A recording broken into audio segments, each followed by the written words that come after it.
हम हिंदी में एक नया पाठ पढ़ेंगे। पाठ का नाम है हीरे की परख, है ना। पाठ का नाम है हीरे की परख और हमें इस पाठ से संबंधित कुछ उद्देश्य यहाँ पर बताए गए हैं। सबसे पहला है सत्संगति का महत्व बताना।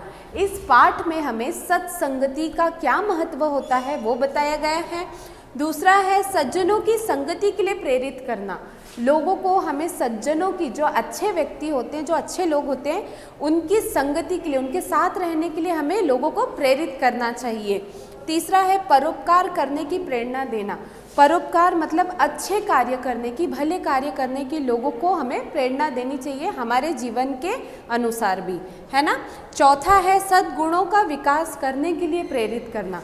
सद्गुणों का अच्छे कार्य करने के लिए जो हमारे सद्गुण होते, जो हमारे अच्छे गुण होते हैं, अच्छे कार्य होते हैं, वो हमें करना चाहिए। ऐसे लोगों को प्रेरित करना, ये बातें हमें लोगों को बताना। तो यही सारी चीज़ें इस पाठ में बताई गई है। चलिए हम पाठ पढ़ना शुरू करते हैं।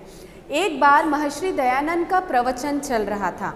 एक महर्षि दयानंद नाम के पंडित थे, उनका प्रवचन चल रहा था। मतलब वो अपने धर्म के बारे में कुछ अच्छी बातें लोगों को बता रहे थे। तभी एक आदमी वहाँ आकर बैठ गया और उनका प्रवचन सुनने लगा। तभी वहाँ पर एक आदमी आया और वो जो बोल रहे थे, जो धार्मिक चीज़ें वो जो बता रहे थे, बातें बता रहे थे, वो बहुत ही ध्यान से सुनने लगा। उसे स्वामी जी की सारी बातें बहुत पसंद आई और जब वो सुन रहा था तो वो बहुत ही ध्यान से सुन रहा था और जो स्वामी जी बोल रहे थे, पंडित जी जो बोल रहे थे, उसे बहुत ही अच्छा लग रहा था सुन के। तो अचानक वो बोला कि महाराज, मैं आज बहुत खुश हूँ। वो स्वामी जी से बोलने लगा कि मैं आज बहुत ही खुश हूँ। मैंने अनेक साधु महात्माओं के प्रवचन सुने, पर जो आनंद आज मिला वैसा कभी नहीं मिला था। तो वो बताता है, स्वामी जी से बोलता है कि मैंने अपने पूरे जीवन भर में इतने सारे साधु महात्मा, जो संत लोग होते हैं, मैंने उनके सबके प्रवचन सुने, लेकिन आज तक मुझे किसी की भी बातें इतनी अच्छी नहीं लगी जितनी अच्छी मुझे आपकी बात लगी है। स्वामी जी बोले, हमारा तो काम ही यही है, अच्छी अच्छी बातें बताना। यहाँ मेरा 7 दिन तक प्रवचन होगा। तो स्वामी जी उसे बता देते हैं कि 7 दिन तक मेरा प्रवचन यहाँ पर चलेगा, तो तुम 7 दिन तक यहाँ पर आ सकते हो। यह सुनकर वह बहुत खुश हो गया और बोला, महाराज, मैं भजन लिखता हूँ। वो अपने बारे में बताने लगा कि मैं भजन लिखता हूँ और वो ही भजनों को मैं गाता भी हूँ। कृपया आप मुझे अपने प्रवचन के बाद भजन गाने का अवसर दें। तो वो ऐसा स्वामी जी से पूछता है। स्वामी जी को क्या ऐतराज था, उन्होंने हाँ कर दी, है ना। तो स्वामी जी को बहुत अच्छा लगा कि वो अपने भजन वहाँ गाना चाहता है, तो स्वामी जी ने उसके लिए हाँ कर दी। अगले दिन प्रवचन के बाद उस आदमी ने भजन गाया तो भक्ति की धारा फूट पड़ी। मतलब अगले ही दिन जब वो व्यक्ति ने वहाँ पर स्वामी जी के प्रवचन के बाद जब वो भजन गाया तो सब लोग इतने खुश हुए कि और ज़्यादा वहाँ पर एक अच्छा माहौल बन गया और बहुत ही सब भक्ति में डूब गए। स्वामी जी के साथ साथ सभी श्रद्धालु झूमने लगे और स्वामी जी के साथ साथ ही और जो श्रद्धालु जो आए थे, जो भगवान की बातें सुनने आए थे वहाँ पर, वो सभी भक्तगण क्या करने लगे, बहुत ही भगवान के गानों पे झूमने लगे। भजन पूरा हुआ तो सबके चेहरे खिल उठे, सब बहुत ही खुश लग रहे थे। स्वामी जी बोले, तुम्हारा कंठ बहुत मधुर है। तो स्वामी जी उस व्यक्ति से बोलते हैं कि तुम्हारा गला बहुत ही सुरीला है, बहुत अच्छा है तुम्हारा गला, बहुत अच्छा गाते हो तुम यहाँ रोज भजन सुनाया करो। और वो उसको बोलते हैं कि तुम यहाँ रोज आओ और रोज भजन सुनाओ। धीरे धीरे श्रद्धालुओं की भीड़ कम होने लगी। 2-3 श्रद्धालु स्वामी जी के पास पहुँचे और वो जो भक्तगण सुनने आ रहे थे स्वामी जी का प्रवचन, तो धीरे धीरे वो कम होने लगे और 2-3 जो भक्तगण थे वो स्वामी जी के पास आकर उनसे कुछ बात करने लगे। तो एक श्रद्धालु ने हाथ जोड़कर बोला, महाराज, आप भजन गाने वाले को नहीं जानते, उसके यहाँ आने से लोगों पर अच्छा प्रभाव नहीं पड़ेगा। तो एक व्यक्ति आके स्वामी जी से बोलता है कि वो जो भजन गाने जो व्यक्ति आता है वो बिल्कुल अच्छा नहीं है और अगर वो यहाँ पर ऐसे ही आता रहा तो श्रद्धालुओं में बहुत ही फर्क पड़ जाएगा। वह शहर का प्रसिद्ध मुंशी अमी चंद है। वो बताता है स्वामी जी को उसके बारे में। वह शराब पीता है और मांस मछली खाता है, उसका यहाँ आना बिल्कुल ठीक नहीं है। तो वो श्रद्धालु जो भक्तगण होते हैं वो स्वामी जी को आकर मना करते हैं कि उस व्यक्ति को यहाँ पर मत आने दो क्योंकि वो अच्छा व्यक्ति नहीं है। स्वामी जी मुस्कुराते हुए बोले, पर गाता तो बहुत अच्छा है। तो क्या बोलते हैं स्वामी जी कि वो बहुत ही सुरीला और बहुत ही अच्छा गाता है, उसे भजन गाने दो।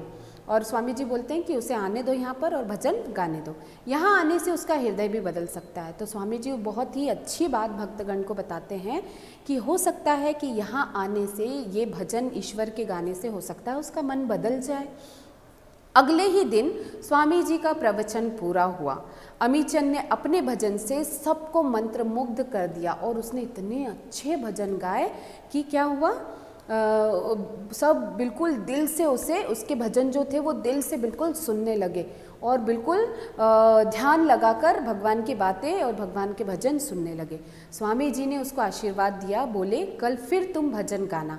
तभी एक श्रद्धालु बोला, एक भक्तगण फिर स्वामी जी के पास आया और बोला, महाराज यहाँ यह भजन गाता है और घर पर जाकर नशा करता है, कृपया आप इसे इतना सम्मान न दें।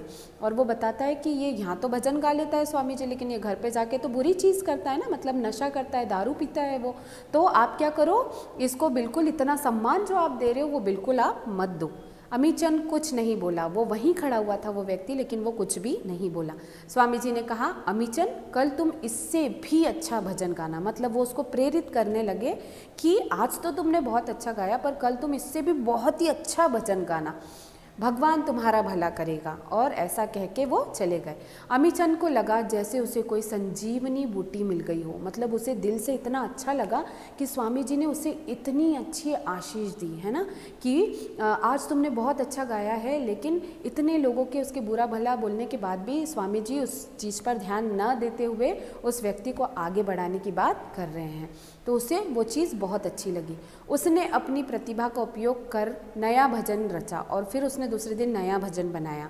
उसने अगले दिन स्वामी जी के प्रवचन के बाद भजन गाया। सभी श्रद्धालु उसकी प्रभु भक्ति से हैरान थे। और जो वहाँ श्रद्धालु जो आ रहे थे, भक्तगण आ रहे थे, वो बहुत ही संकोच में थे कि ये इतना ज़्यादा प्रभु में कैसे लीन हो गया। उन्हें क्या पता था कि स्वामी दयानंद के उपदेश उसके जीवन की काया पलट कर देंगे।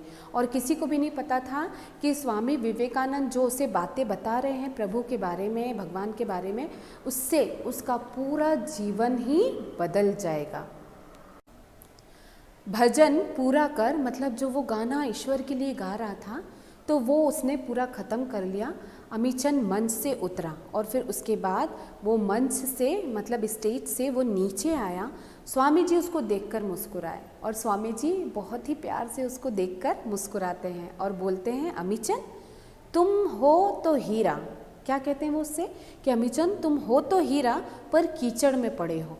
तुम इतने अच्छे व्यक्ति हो लेकिन बुरी संगत में पड़े हुए हो, उनका ऐसा कहना था, है ना। यह सुनना था कि अमीचंद के जीवन की दिशा बदल गई। बस इतना सा उन्होंने कहा स्वामी जी ने अमीचंद से, और इतनी सी बात कहने के बाद उसकी पूरी ज़िंदगी, अमीचंद की पूरी ज़िंदगी बदल गई, चेंज हो गई। यह सुनना था कि अमीचंद के जीवन को दिशा बदल गई। उसके दिमाग में हर तरह तरह की बातें घूमने लगी और उसके दिमाग में अलग अलग तरीके की बातें वो सोचने लगा। वह मुस्कुरा कर रह गया और जब उस समय स्वामी जी ने उसे ऐसा कहा तो वो धीरे से मुस्कुरा कर रह गया। वह अपने घर गया, उसने शराब की बोतलें फेंक दी और घर जाते साथ ही उसने सारी शराब की बोतलें निकाल के फेंक दी। पत्नी से बोला, आज मांस मदिरा बंद।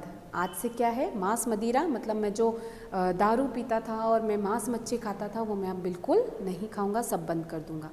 अब मैं घूस, रिश्वतखोरी जैसे घृणित कार्य भी नहीं करूंगा। मतलब ये जो मैं बुरे कार्य करता था, घूस लेना, किसी को परेशान करना, रिश्वतखोरी करना, तो ये सब मैं बिल्कुल ही बंद कर दूंगा। आज के बाद मैं ये सब नहीं करूंगा। अमीचंद के बदले व्यवहार से पूरा परिवार बहुत ही खुश था क्योंकि वो एक अच्छा व्यक्ति बन गया था।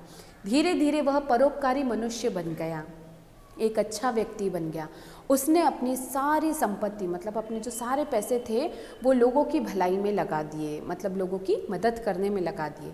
लोग उसे भक्त अमीचंद के नाम से जानने लगे और उसके बाद से सभी लोग उसे भक्त अमीचंद कहकर पुकारने लगे।